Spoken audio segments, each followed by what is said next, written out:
If you're using an automation system that finds the audio files by way of the drive path file name, I want to show you something that'll make your life a little easier in the future. When you rip new songs into your computer using Windows Media Player or Winamp or Real Audio or just about any ripper, unless you change the default, the ripper is going to save your audio files many levels down in the directory tree.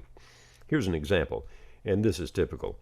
The songs get saved to the C drive, and then to Users, and then to My Music, and then a subfolder, and then another subfolder, and finally you get to the audio files.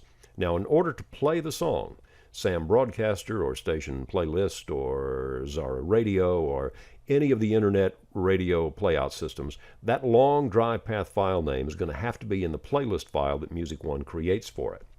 The path for Night Train here is going to look like this. To play this song, the streaming system is going to have to go to C, to Users, to Steve, to Music, to Songs, to Currents, and finally there's the file. That's 5 levels down. Now, this will work just fine, but it's a long and unnecessary way to go. And while it may be just fine for personal computer listening, for radio, it's rather tedious and inefficient. But the big problem is what happens when you want to move your playout system and your audio files to a new computer. When you copy all of the audio files to that new computer, you're going to have to be very careful and be sure that the full path to the audio files is unchanged, is exactly the same as it was before. Like, if the username on the new computer isn't Steve, but becomes, say, User1, well, this path is going to have to be updated on your entire library.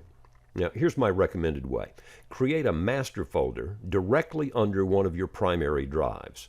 For most people, that may be the C drive. Myself, I always partition my primary drive with a C and a D. Under my D drive, I have a folder named Library, and all of the songs that I use on my station go into this folder. I have a few subfolders inside it. Now, that gives all of my songs a very short, tight path. Here's Miranda Lambert. D, Library, Currents, and there's the song, 2 levels down. Now, the value of this is, when I replace this computer and get a new one, I'll create a D drive on the new computer. I'll then copy the library folder to that one, all of my songs with it. The path to all of those songs will remain unchanged. The path to all of the song cards will not need to be updated. That's the best way to do it. And another thing is, if you're going to follow this plan, make it a point to consolidate all of your song files down to as few subfolders as you can. I've seen some guys that had 15 different folders for Ray Charles, and some of the folders had only 1 or 2 songs in them.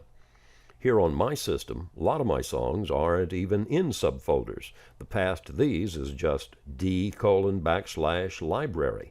and that works just fine.